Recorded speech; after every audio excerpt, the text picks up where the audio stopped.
ప్రక్రియ కూడా మన వైపు నుంచి యూటీఎఫ్ చేసే ప్రతి పోరాటానికి కూడా చేసి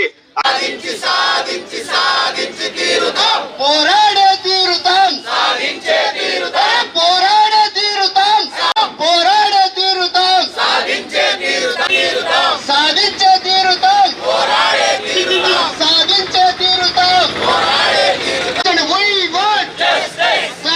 We want justice. We want justice. We want justice. We want justice. We want justice. We want justice. We justice. We want justice. We want justice. We justice. We want justice. ఉద్యోగోపాధ్యాయుల ఐక్యత, వర్ధిల్లాలి ఉద్యోగోపాధ్యాయుల ఐక్యత. పూరించాలి బదిలీల సంబంధ ఉత్తర్వులను. ఉపాధ్యాయ federation జిల్లా ప్రధాన కార్యదర్శి ఈరోజు రాష్ట్ర సంఘం పిలుపులో భాగంగా ఆంధ్రప్రదేశ్ రాష్ట్రంలో అన్ని జిల్లా డిఓ కార్యాలయం ముందు ధర్నా నిర్వహిస్తూ ఉన్నాం. నిరసన ధర్నా ఈరోజు నిర్వహిస్తూ ఉన్నాం. ఈ ధర్నాకి సంబంధించి రాష్ట్ర ప్రభుత్వం 117 జీవోని రద్దు చేసి రద్దు చేసిన తర్వాత ఉపాధ్యాయులకి విద్యార్థులకు ఇబ్బంది లేని పరిస్థితులు కల్పిస్తామని తెలియజేస్తున్నారు. కానీ ఇప్పటికి ఇంతకాలం అయినప్పటికీ కూడా నిర్దిష్టమైన జీవో ఏది విడుదల చేయకోకుండా ఈ యొక్క పని సర్దుబాటు కావచ్చు, రేషనలైజేషన్, అలాగే బదిలీలు, ప్రమోషన్ల విషయంలో క్లారిటీ లేని పరిస్థితి ఉంది. అలాగే పాఠశాల పునర్వ్యవస్థీకరణ సంబంధించి ఎన్ని స్కూల్స్ ఉంటాయనేది ఇంతవరకు నిర్దిష్టమైన నిర్ణయం ఏమీ జరగలేదు. మరి ఏ స్కూల్స్ ఉంటాయి, ఏ స్కూల్స్ లేదు. ఇప్పటికే ప్రతి శుక్రవారం మరి అధికారులు, రాష్ట్ర విద్యాశాఖ అధికారులు మీటింగ్స్ కండక్ట్ చేస్తూ ఉన్నారు, యూనియన్లు పిలుస్తూ ఉన్నారు. కానీ ఆ మీటింగ్స్లో ఏదైతే యూనియన్లు చెప్పారో ఆ యూనియన్లు చెప్పిన వాటిని మాత్రం ఎక్కడ కూడా క్రైటీరియా తీసుకున్న పరిస్థితి లేదు. మరి స్కూల్స్కి సంబంధించి అనేక డిస్పారిటీస్ కనపడతా ఉన్నాయి. ఎలిమెంటరీ ఎడ్యుకేషన్లో 117 రద్దు చేస్తే 1 నుంచి 5 తరగతులకు ఉన్న ఎలిమెంటరీ పాఠశాలలు ఉండవలసిన పరిస్థితి ఉంది. కానీ దానికి భిన్నంగా ఏదైతే గత ప్రభుత్వం కొనసాగించిందో దాని విధంగానే రకరకాల స్కూల్, ఫౌండేషన్ స్కూల్స్ అని, బేసిక్ ప్రైమరీ స్కూల్స్ అని, మోడల్ ప్రైమరీ స్కూల్స్ అని రన్ చేస్తూ ఉన్నారు. మేము కోరేది ఏంటంటే అన్ని చోట్ల కూడా ఏదైతే మోడల్ ప్రైమరీ స్కూల్స్ పెట్టారో దాన్ని స్వాగతిస్తూ ఉన్నాం, ప్రభుత్వాన్ని అభినందిస్తూ ఉన్నాం. కానీ అట్ ది సేమ్ టైం 1 నుంచి 5 తరగతిలో మిగిలిన అన్ని ఊర్లలో కూడా, పంచాయతీల్లో కూడా ఈ బేసిక్ ప్రైమరీ స్కూల్స్ ఉండాలి. ఫౌండేషన్ స్కూల్స్ పేరుతో 1-2 తరగతులకే లిమిట్ చేయడం అనేది కరెక్ట్ కాదు. దానివల్ల విద్యార్థులు వారి భవిష్యత్తు కోల్పోయే పరిస్థితి ఉంటుంది.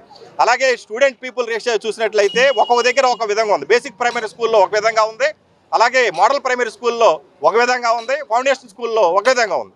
దానికి ఇంకా భిన్నంగా హై స్కూల్స్లో కూడా, హై స్కూల్లో 3-4-5 తరగతులు వెనక్కి పంపించి ఈ ఎలిమెంటరీ ఎడ్యుకేషన్ని పునరుద్ధరిస్తామని చెప్పిన ఆ యొక్క విద్యాశాఖ అధికారులు ఇప్పుడు హై స్కూల్స్లో కూడా కొన్ని స్కూల్స్లో 3-4-5 తరగతులు వెనక్కి పంపించకుండా దాని స్థానంలో 1-2 తరగతులు కూడా యాడ్ చేస్తామని చెప్తున్నారు. అక్కడ వేరే రేషియో ఉంది. 10 మందికి 2 ఉపాధ్యాయులుగా ఉన్నారు.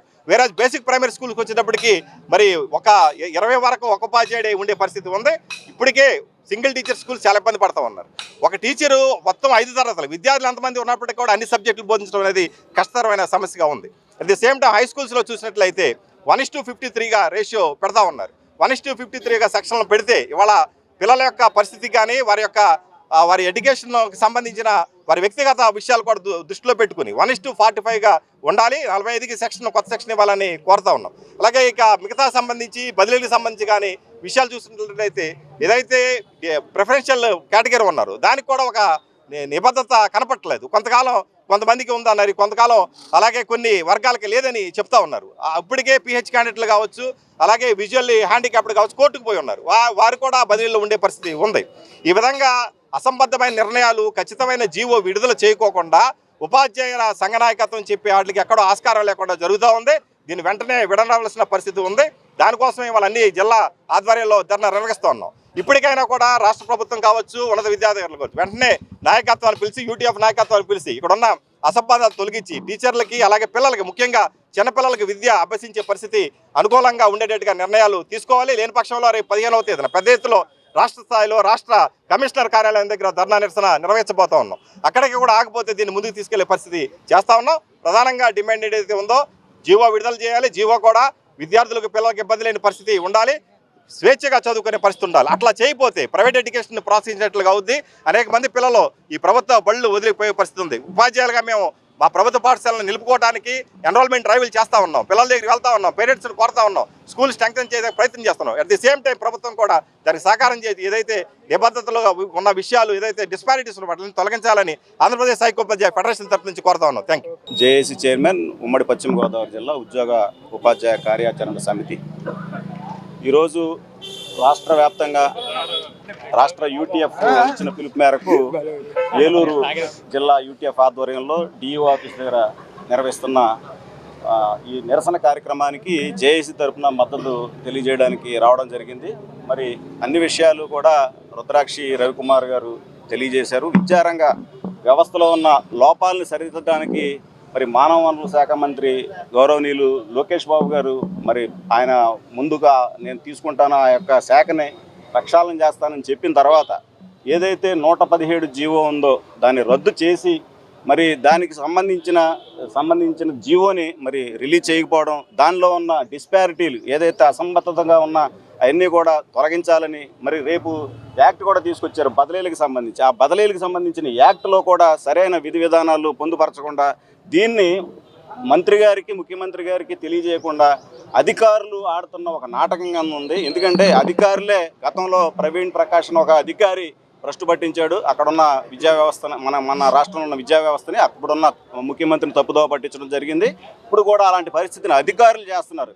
ఈ అధికారులు చేసే ఈ చర్యల వలన రాష్ట్ర ప్రభుత్వానికి కూడా చెడ్డ వస్తుంది. మేమైతే ఉద్యోగ ఉపాధ్యాయ కార్మిక పెన్షనర్లుగా మేము కోరుకునేది ఒకటే, మమ్మల్ని మేము ఉద్యోగ సంఘాలుగా ఉపాధ్యాయ సంఘాలుగా మేము పెట్టిన డిమాండ్స్ ఏవైతే ఉన్నాయో వాటికి చర్చలుగా ఆహ్వానించి మీరు విద్యాశాఖ మంత్రిగా ఉన్న లోకేష్ బాబు గారు కానీ అధికారులు పిలిపించి వెంటనే ఈ యొక్క కార్యక్రమాన్ని చేపట్టాలి. లేదంటే మరి రేషనలైజేషన్ ఉంది, రేపు రాబోయే రోజుల్లో బదిలీలు చాలా ఇంపార్టెంట్. విద్యాశాఖకు సంబంధించి ఇప్పటికే మరి చాలా డ్రాప్ అవుట్స్ ఇవన్నీ ఉన్నాయి, చాలా కష్టపడుతున్నారు ఉపాధ్యాయులు. కానీ ఇన్ని సమస్యలు ఉన్నా కూడా మరి విద్యాశాఖ అధికారులు కానీ విద్యాశాఖ మంత్రి గారు మరి పిలవకపోవడం, చర్చలకు ఆహ్వానించకపోవడం శోచనీయమని చెప్పి కూడా ఈ సందర్భంగా తెలియజేస్తూ రాబోయే రోజుల్లో యూటీఎఫ్ చేపట్టే కార్యక్రమాలకి జేఏసీ పూర్తి స్థాయిలో మద్దతు ఇస్తుందని చెప్పి కూడా ఈ సందర్భంగా మీ ద్వారా తెలియజేస్తాం. జేఏసీ నాయకత్వం ఎప్పుడు కూడా కలిసి ప్రయాణం చేసింది యూటీఎఫ్.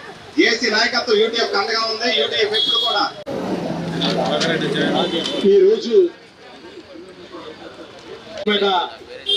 మండు టెండలో మే నెలలో చాలా దారుణం. ప్రభుత్వం కూడా ఆలోచన చేసుకోవాలి. సంవత్సరం అంతా చదివిన పిల్లలు చదవలేదని చెప్పేసి క్లాసెస్ పెట్టి వాళ్ళని సప్లిమెంటరీ ఎగ్జామ్స్ కోసం కొంతమంది టీచర్లు హైస్కూల్ టీచర్ పంపిస్తారు. ఇది సమంజసమా? అట్లయితే కేవలం మన హక్కులు బదిలీ అనేది మన హక్కు.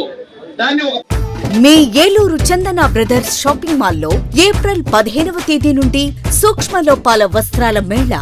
కంటికి కనిపించని సూక్ష్మ లోపాలు గల వస్త్రాలపై అప్ టు 61% అత్యంత భారీ తగ్గింపు. పట్టు చీరలు, ఫ్యాన్సీ చీరలు, వర్క్ చీరలు, కాటన్ సారీస్, హ్యాండ్లూమ్ సారీస్, లంగావోణి sets, dress materials, churidars, tops, men's wear, kids wear, bedsheets, shoes, chappals, 1 gram, Bentex, gift articles, hand bags, travel bags, handloom furnishings పై అత్యంత భారీ తగ్గింపు. తానుల్లో మిగిలిన జాకెట్ ముక్కలు, సూటింగ్ ముక్కలు, షర్టింగ్ ముక్కలు అత్యంత తక్కువ ధరలకే లభించును. ఈ ఆఫర్ ప్రత్యేక కౌంటర్స్ లో స్టాక్ ఉన్నంత వరకు మాత్రమే. విచ్చేయండి Chandana brothers shopping mall, main Bazar, Eluru.